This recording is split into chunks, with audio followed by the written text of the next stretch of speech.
Aleluia. Cumprimento a igreja com a paz do Senhor. Amém. É motivo de muita alegria estarmos aqui reunidos para juntos louvarmos e bendizer o nome de Jesus. Amém? Eu gostei de dois louvores essa noite, irmãos. Esse último falava sobre a fervente oração e um outro que havia falado sobre um lugar. Irmão, esses cânticos são cânticos evangelísticos. Amém?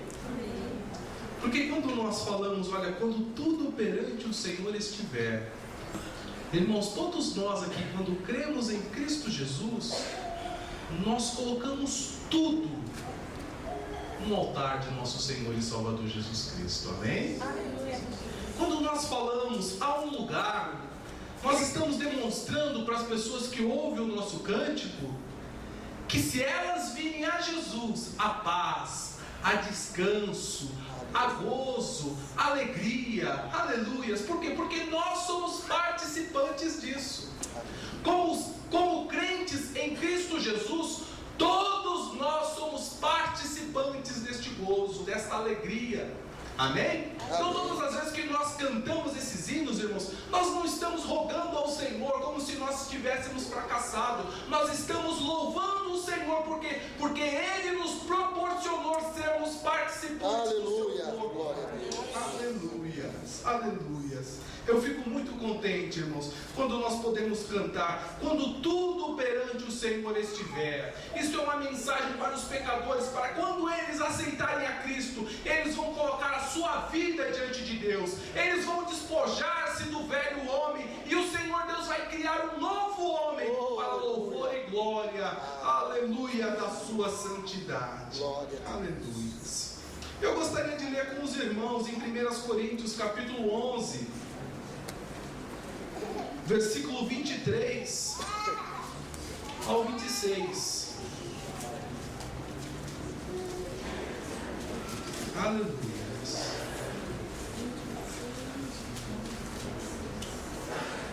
O apóstolo Paulo, escrevendo aos Coríntios, irmãos, ele nos deixou o seguinte, no versículo 23 do capítulo 11: pois eu recebi do Senhor o que também vos ensinei. Aleluia. Que o Senhor Jesus, na noite em que foi traído, tomou o pão e, tendo graças, o partiu e disse: isto é o meu corpo que é repartido por vós. Fazei isto em memória de mim. Semelhantemente, depois de cear, tomou o cálice, dizendo: este cálice é a nova aliança no meu sangue. Fazei isto todas as vezes que beberdes, em memória de mim. Pois todas as vezes que comerdes este pão e beberdes este cálice, anunciais a morte do Senhor, até que Ele venha. Amém? Amém. Aleluias. Antes de nós entrarmos, irmãos, nesta mensagem maravilhosa que fala do rito da ceia, de quando nós participamos da mesa do Senhor, eu gostaria de lembrar algumas questões das quais nós somos participantes. Por quê? Porque todos nós, como crentes em Jesus, somos membros do corpo de Cristo. Cada um de nós somos membros do corpo de Cristo. Cristo é a cabeça. E nós, como membros, irmãos, desempenhamos a função do braço, da perna, do pé, dos olhos, da boca. Amém? Porque o Senhor é a cabeça, é Ele que governa este corpo, e nós somos membros deste corpo. E por sermos membros deste corpo, irmãos, está escrito lá em Gálatas 3:26, acerca de uma questão muito boa de nós relembrarmos o que nós alcançamos em Cristo Jesus. Gostaria que todos abrissem a Bíblia em Gálatas 3:26. Estamos relembrando algumas passagens bíblicas que nós já abordamos, irmãos. Todos vós sois filhos de Deus pela fé em Cristo Jesus. Todos nós somos filhos de Deus pela fé em Cristo Jesus. Isto é promessa, e isto cumpriu-se, irmãos, a partir do momento que nós depositamos a nossa confiança em Cristo Jesus. Pois todos vós que fostes batizados em Cristo Jesus, vos revestistes de Cristo.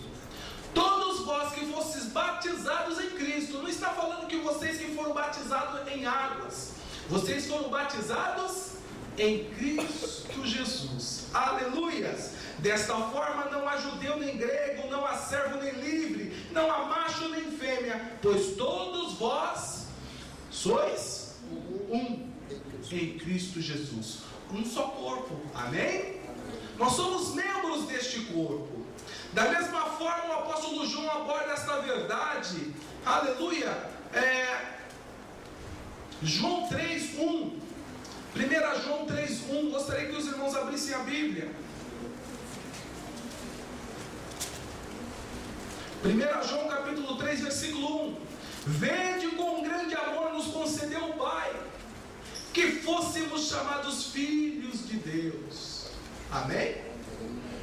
Para aqueles que têm dúvida, o apóstolo João reenfatiza: e somos mesmo seus filhos. Amém? Irmãos, o irmão já percebeu esta verdade? Você é filho de Deus. Todos nós somos mesmo seus filhos. Aleluias. O mundo não conheceu porque não nos conhece, porque não o conheceu. Amados, agora somos filhos de Deus, e ainda não se manifestou o que havemos de ser, mas sabemos que quando Ele se manifestar, seremos semelhante a Ele, porque assim como é, o veremos. Amém? Irmãos, a partir do momento que você está em Cristo Jesus, você também passa a ser herança. Gostaria que os irmãos abrissem Colossenses. Colossenses capítulo 1, versículo 12. Dando graças ao Pai que nos fez idôneos para participar da herança dos santos na luz. Amém? Se você aceitou Jesus ontem, se você aceitar Jesus hoje, você vai ser feito idôneo, você vai ser feito filho de Deus, você vai receber poder de Deus para ser feito filho. E quando você for feito filho, você já vai nascer idôneo. Você não vai ter que esperar um tempo para alcançar a herança. A partir do momento que você é criado de novo, você já é idôneo para participar dessa herança, para gozar desta herança em Cristo Jesus. Amém? Amém? E não é qualquer herança, é a herança dos santos na luz. Por que você vai ser participante desta herança? Por quê? Porque Ele nos tirou do poder das trevas e nos transportou para o reino do Filho do seu amor. Aleluia! Em quem temos a redenção pelo seu sangue, a saber, a remissão dos pecados. Você foi arrancado do pecado, você foi arrancado do lamaçal, você foi tirado das trevas e transportado para um novo reino, o reino da luz. Aleluia! Aleluia! O apóstolo Pedro aborda também alguns aspectos desta maravilhosa graça que nos foi concedida em Cristo Jesus. Gostaria que os irmãos abrissem 1 Pedro, capítulo 1, versículo 2 e 9.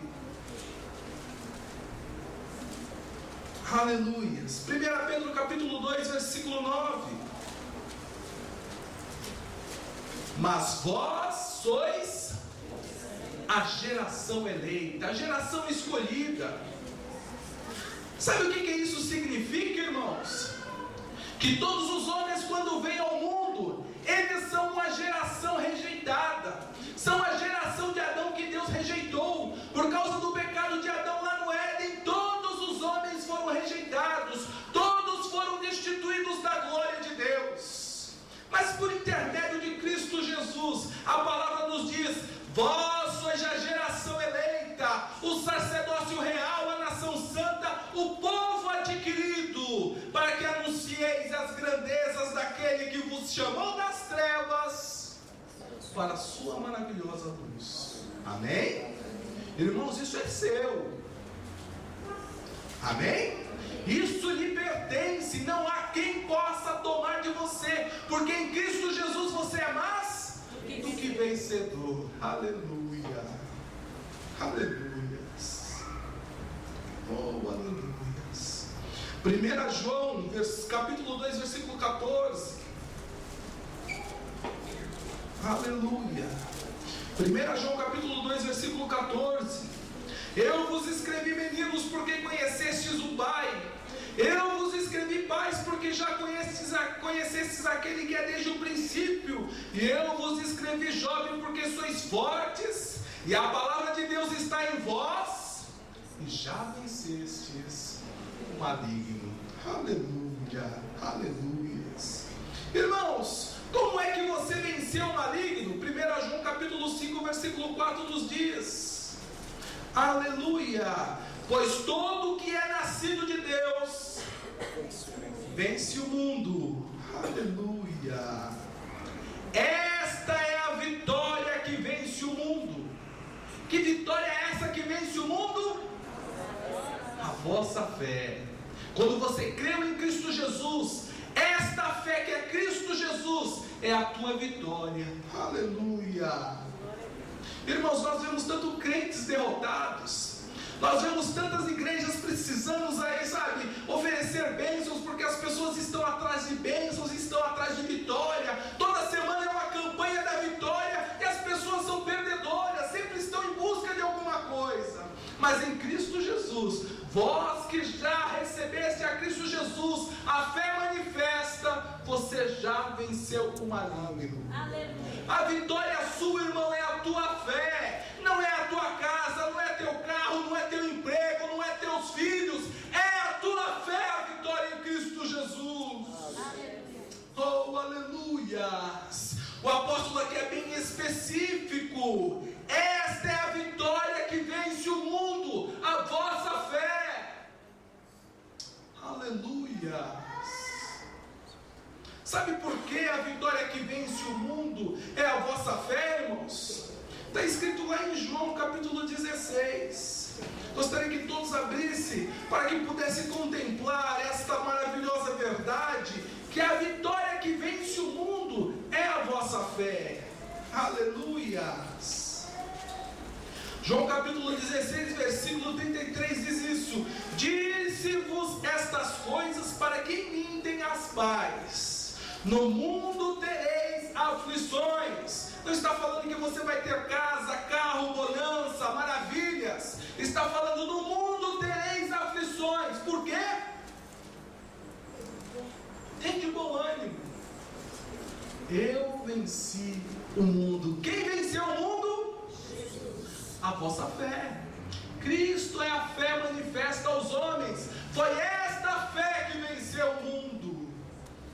Oh, aleluias. E é nesta fé que nós estamos seguros. É esta fé, irmãos, que é a âncora firme da alma, que a penetra, irmãos, e vai até além do véu. Aleluia. Oh, aleluias. Oh, aleluias. Aleluias. É esta fé que foi manifesta. Eu gostaria que os irmãos abrissem em Gálatas, que nós vamos falar um pouquinho mais desta fé. Aleluias. Gálatas capítulo 3,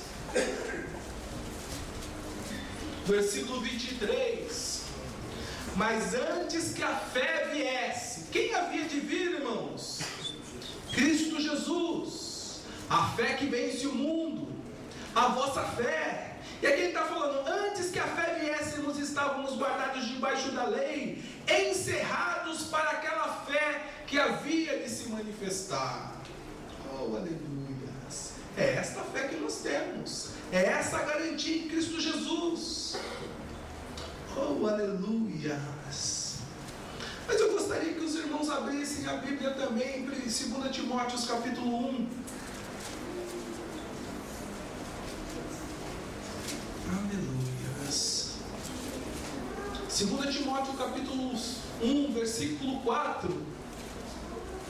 Lembrando-me das tuas lágrimas, desejo muito ver-te, para me encher de gozo, trazendo à memória a fé não fingida. Ou seja, ele queria se reunir com Timóteo para novamente eles falarem acerca do Evangelho, que é a fé não fingida. Aleluias. Esta fé estava em quem? Em Timóteo, a qual habitou primeiro em tua avó Lloyd e em tua mãe Eunice, e estou certo de que também habita em ti. Aleluias. Vós sois templo de Deus. Amém? Pelo Espírito que habita em vós. E quem habita os nossos corações, irmãos? É Cristo Jesus, a fé que o vence o mundo. É nesta fé que nós temos vitória. Somos mais do que vencedores. Amém? Irmãos, isso é só para nós relembrarmos algumas passagens que falam da nossa vitória em Cristo, das nossas garantias, porque esta é a promessa de Deus, a vida eterna. E todos nós, quando estamos reunidos aqui, irmãos, estamos aqui por causa da vida eterna. Aleluias. Mas eu gostaria, irmãos, de voltarmos novamente ao nosso texto base. 1 Coríntios, capítulo 11. Aleluias. Versículo 23. Pois eu recebi do Senhor o que também vos ensinei. Irmãos, tudo aquilo que nós vamos ensinar ao nosso semelhante, ao nosso próximo, ao nosso irmão, é aquilo que nós recebemos do Senhor. Se nós temos alguma coisa a receber, nós só podemos receber por intermédio desta palavra. Se eu tenho que passar alguma coisa para os irmãos, se eu quero instruí-los em alguma coisa, eu tenho que passar segundo esta palavra. Porque é só esta palavra, irmãos, que salva. Só esta palavra que transforma. A minha vida não consegue transformá-los. Há pessoas que contam, irmãos, grandes testemunhos daquilo que Deus fez em suas vidas, mas esses testemunhos não conseguem transformar ninguém. Mas esta palavra, ela que transforma, é ela que lava, porque ela é poder de Deus. É a fé manifesta, é a fé que quer habitar no coração dos homens. Amém? E quando o apóstolo Paulo escreve aos Coríntios, ele fala: olha, eu recebi do Senhor o que também vos ensinei. E o que ele estava retransmitindo aos irmãos? Que o Senhor Jesus, na noite em que foi traído, ele tomou o pão em suas mãos. Irmãos, se nós lermos lá nos evangelhos, Jesus, quando estava para fazer a última ceia, ele tinha que comemorar a Páscoa dos judeus. Amém?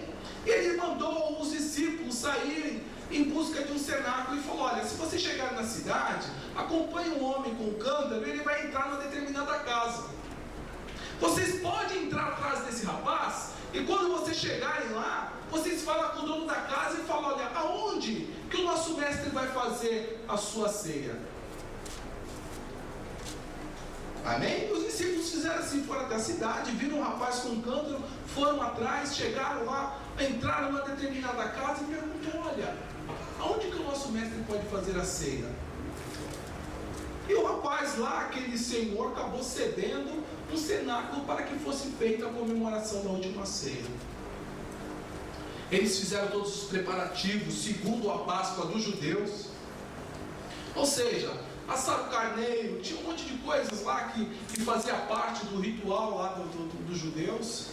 Só que quando Jesus chegou na hora, irmãos, de participar da ceia lá, daquele momento festivo, comemorativo, que estava relembrando quando o povo de Israel foi resgatado lá do Egito, Jesus não participou do cordeiro. Ele não comeu do cordeiro, da mesma forma que ele não tomou do vinho. E quando ele não participou do cordeiro, irmãos, ele estava demonstrando: olha, eu não vou comer do cordeiro esse ano, por quê? Porque eu estou me entregando esse ano. Eu vou ser oferecido em sacrifício da humanidade. Eu sou o cordeiro pascual. Até agora vocês estavam representando a minha pessoa. Eis a realidade em mim hoje. Está se cumprindo em mim hoje. Tudo que prefigurou lá por Moisés, e as pessoas vêm anunciando ano em ano, está se cumprindo na minha pessoa. Eu sou o cordeiro pascual. Amém? Aleluia. E aí o Senhor, irmãos, ele tomou o pão e deu graças a Deus, partiu o pão, amém? Cortou o pão assim e disse: isto é o meu corpo que é partido por vós. Irmãos, aí está um grande mistério, uma grande verdade. Jesus pegou o pão e rasgou o pão. O pão é um só, irmãos. O pão é único. Se nós pegarmos o pão, ele é único. Só que Jesus, ele pegou e rasgou o pão e falou assim: olha, este é o meu corpo. Estava comparando o seu corpo com o pão. Rasgou o pão e falou: olha, o meu corpo está sendo partido por vós. Ele tomou cada pedaço daquele pão e entregou para os discípulos. O que Jesus estava dizendo com isso? A partir daquele momento, o corpo dele, irmãos, ia deixar de ser o corpo homem, ia ser cada um daqueles homens ali presente. Cada um daqueles homens seria um corpo de Cristo. Da mesma forma que o pão é uno, ele cortou um pedaço e cada pedaço continuava sendo pão. Ele estava falando: olha, o meu corpo ele vai ser partido por vós. Cada um de vocês vai ser, em particular, parte do meu corpo. Vocês vão ser o meu corpo. Amém? Irmãos, esse é um privilégio nosso nesta noite. Cada um de nós somos membros do corpo de Cristo. Cada um de nós somos o corpo de Cristo. Nós somos a igreja de Cristo. Quer saber a extensão desta verdade, irmãos? Vamos abrir em Efésios, capítulo 5, versículo 30.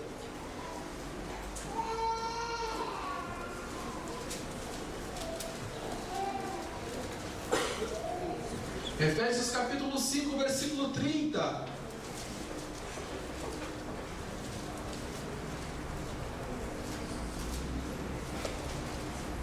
Afinal de contas, nunca ninguém odiou a sua própria carne, antes a alimenta e sustenta, como também o Senhor a igreja, pois somos membro do seu corpo. Amém? Outras traduções rezam da seguinte forma: porque somos membros do seu corpo, da sua carne e dos seus ossos. Amém? Tem intimidade com Cristo maior que essa? Há pessoas que andam buscando intimidade com Deus, irmãos, só que ele se esquece que ele já é corpo. Ele já é participante da carne, do sangue e dos ossos de Cristo. Ele acha que participar de Cristo é uma questão emocional, irmãos. Não é. Participar de Cristo é uma questão de raciocínio. Amém? Você tem que se apresentar a Deus, irmãos, como sacrifício vivo. E isso é um culto racional, não é um culto de emoção. Hoje você está alegre, você acha que está com Cristo. Amanhã você está triste, não estou mais com Cristo.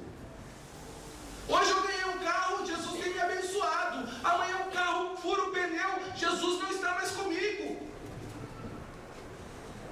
O culto a Deus não é um culto de emoção, irmãos, porque a emoção é volátil. Amém? A mesma emoção que pega as pessoas quando estão reunidas em um templo é a mesma emoção que afeta um monte de pessoas num campo de futebol. É a mesma emoção que afeta as pessoas quando estão assistindo um filme. Amém? Mas o nosso culto é um culto racional. Isso não impede que você se alegre na presença de Deus. Amém? Davi se alegrou na presença de Deus. Chegou até dançar. Ele estava buscando a arca da aliança na casa de uma pessoa que estava sendo muito abençoada. Ele ficou tão alegre com esta possibilidade de trazer a arca de Deus para dentro de Israel, que ele dançou, trouxe um monte de música e foi todo cantando feliz. Muita emoção. Só que quando ele chegou lá, a arca já estava preparada sobre carro de bois. E ele não se apercebeu do que estava fazendo. E a arca estava sendo conduzida sobre bois.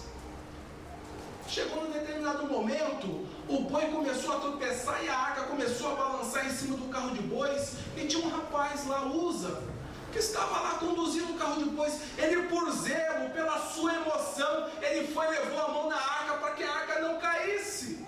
No momento que ele tocou na arca, ele foi fulminado por Deus. Acabou a alegria.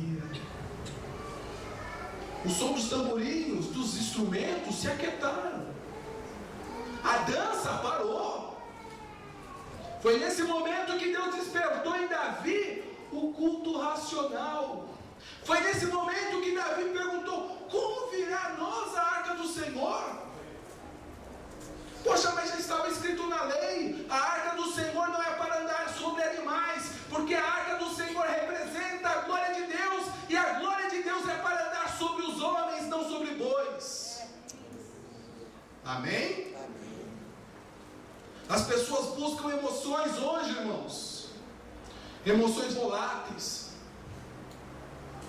Oh, aleluias. Da segunda vez, quando Davi ficou, não sabia o que fazia, a arca foi esquecida na casa de outra pessoa, essa casa começou a prosperar. Davi, quando leu a lei, se instruiu. Aí ele voltou lá para buscar a arca, e os sacerdotes foram lá buscar a arca, colocaram a arca sobre vários, os sacerdotes vinham trazendo a arca. Novamente Davi se alegrou, Davi dançou.